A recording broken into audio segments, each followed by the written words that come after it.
Hello everyone, welcome back to another devlog in our never-ending devlog series. But for real, this week has been pretty exciting. First off, we finally got pants for the player, and a shirt, gloves, shoes, but we got a full set of clothes for the player, which is super exciting because we've gotten so many comments and messages telling us to add some clothes on our player. So I hope everyone is really happy now and loves the clothes on the player. You guys seen this model before, but we finally got it in game and moving.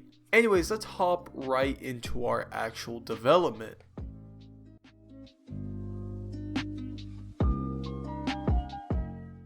This is probably the biggest and most visible change we've accomplished this week. A couple of episodes ago, we discussed this new movement system we were trying to figure out, and after getting some more issues resolved, it was finally time to add it into Windshire. And let me tell you guys, this made the whole movement system just go yes. The movement system before was fun, but was also clunky to control at times. With this new movement system, it feels a lot better to just move around and just get to the places you want to get to, which is kind of important to feel good. In addition, with this new movement system, instead of using program movement, we decided to use root motion. This is something I've always been iffy on because the word root motion kinda spooked me as a newer development to this whole animation scene. But after adding it to my own project, it feels a lot better than I expected it to. This way, the player will always move the correct speed compared to his footsteps, because we've had a couple of comments before saying it was off. So now hopefully we won't get those comments and everyone will just love the movement system, which is, cross our fingers, that's what's gonna happen. I doubt it. Since we did do the movement in root motion, I decided to take another step and make jumping root motion as well. Because, you know, who needs to program jumping when animations do it for you? Says some smart person. Though this does have some downsides, one of them being that we lose the ability to control jump height. But then I thought about it and realized that we're gonna be using kind of the same jump height for the whole game, so why not just have animations take care of this? In addition to just not having to worry about programming this and having bugs, it also just makes the jump feel so much better. It actually has a correct liftoff and a landing animation, which just feels amazing. We also decided to use root motion because previously our jumping felt really odd, and we also got a ton of comments just saying your jumping feels weird still, it doesn't feel natural, it doesn't look natural, stuff like that. So we really just wanted to get a fix for just everything, and root motion was the holy grail. In addition to just using root motions for the jumping, we also decided to add in more than one type of jumps. Before, if you jump, you use the same animation, you go the same distance up and stuff like that, but we wanted a bit more unique things when you're like running or something like that. So I decided to just add in a couple of different animations depending on your key press when you press jump. For instance, if you press jump while you walk or run forwards, you're going to perform a forward running jump. While if you press it backwards, we kind of mirrored it and created a decent looking backwards jump animation, which just feels a lot better. And then we still kind of had one issue. What do you do if the player runs to the side and he jumps? You can't really just... you could just add a sideways jump, which kind of would look awkward, but what I thought would look better would be actually a strafe to the side. So this is another thing you could do to dodge attacks, and it would be a bit quicker, but wouldn't be such a large distance like rolling. So after looking around, I finally found some good strafing temporary animations that we could use, and I implemented it, and it feels awesome. The whole movement system, again, just goes yes, and that's exactly what I've wanted for this game.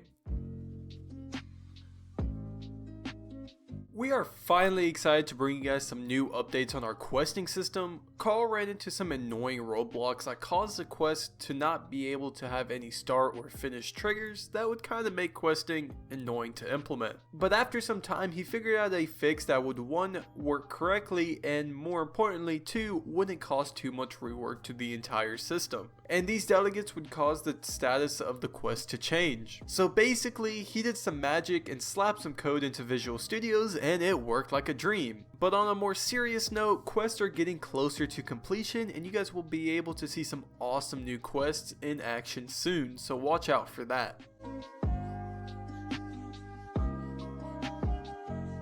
This past week, Perforator and I were busy discussing color palettes and what kind we wanted to have in this type of project. And to showcase an idea of a color palette, he created this awesome render which really just shows off the power of having a handful of colors instead of the whole rainbow in our game. In addition, he worked on an awesome suit of armor for the player. Currently we have a naked man and a man with some leather clothes on, so the thing we were missing was a man with some kind of knight armor. So I asked Perforator if he could create some armors since he was really interested in improving his armor modeling. He was happy to take a crack at it, and I sent over some references and he got to work. The armor takes inspiration from the Synthes Knights pack. I hope I said that right, I've never been able to say it correctly. But it takes inspiration from that pack, which is an armor set that I fell in love with when I started making this project. I've always wanted a set of armor similar to this for our own character, and Perforator nailed it. Let us know what you guys think down below and give him some awesome thanks while you're at it. The final thing he accomplished, which he kinda did earlier in the week, but let's just say it's the final thing, he created some awesome renders for the website that is very close to being released. We haven't talked about it too much, but in the upcoming devlogs we're going to be showcasing it, and I think you guys are going to love it.